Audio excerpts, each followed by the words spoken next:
It began like any ordinary Friday night. I had just stepped to the front door after a long day, ready to relax, when Emily called out from the living room. There was something unusual in her expression, part playful, part strangely serious. "Sit for a minute," she said, pointing to the couch. I did, unsure why her tone felt so formal. "We need to go over a few new expectations," she continued, folding her hands neatly in her lap. "Expectations for me?" I asked, try not to sound offensive. She nodded with a small grin. "Yes, some things around here need adjusting. Balance, structure, you'll understand." From the dining table, her friends, who were over for a small get-together, let out a round of giggles. I felt irritation rise, not because they were laughing, but because it already felt like they were in on something I wasn't. Emily cleared her throat. "First rule, no more leaving your laundry everywhere. Second, when I'm speaking to you, I expect your attention. No phone, no TV. Third, we'll follow a shared calendar for chores, date nights, and any personal time." She said it like she expected applause.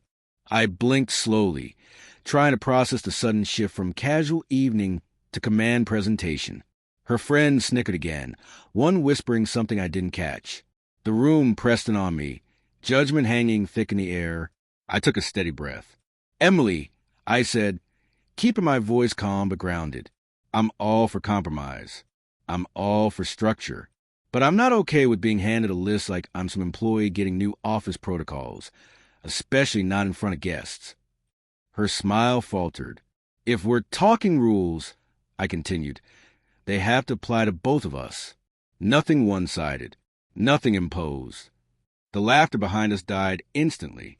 Her friends exchanged awkward looks, suddenly unsure whether to stay involved or fade into the background. I stood, setting my cup down slowly. I'm willing to communicate. I'm willing to plan things together. But this, I motioned to her imaginary list, isn't how a partnership works. Not between equals. Emily swallowed. "You really feel that way?" "I do," I replied. "We either build this house together or it falls apart.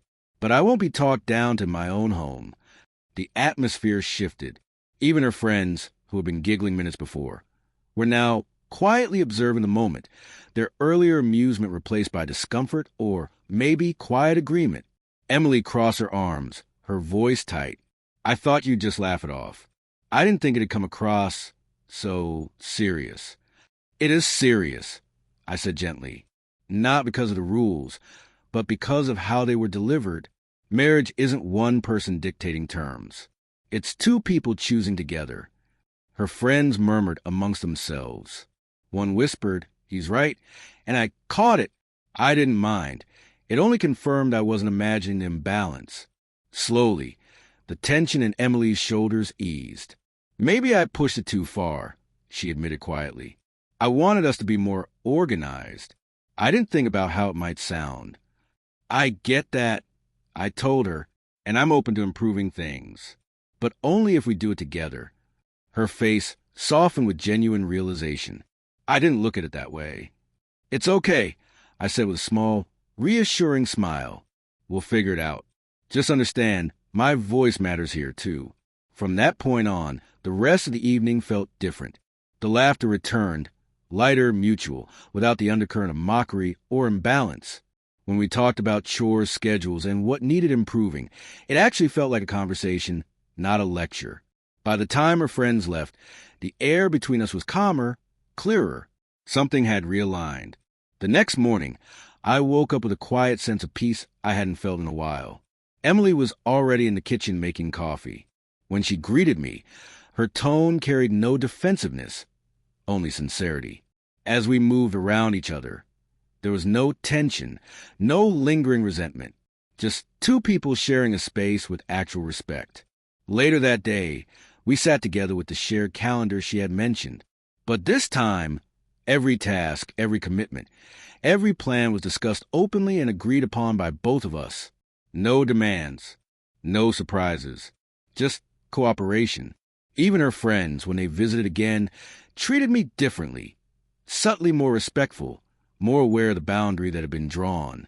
Their jokes were lighter, no longer edged with condescension or judgment. That evening, Emily touched my arm gently. "Thank you for last night," she said. "I understand now. I didn't before." "It's not about winning," I replied. "It's about us, about making sure we both feel heard." She smiled, warm, unforced, and it filled the room. As I got ready for bed, I realized something important. Standing up for yourself doesn't damage a relationship. Avoiding it does. Boundaries aren't walls, they're foundations. And by protecting my dignity, I protected our relationship, too. The balance was back. And for the first time in weeks, the future felt steady again.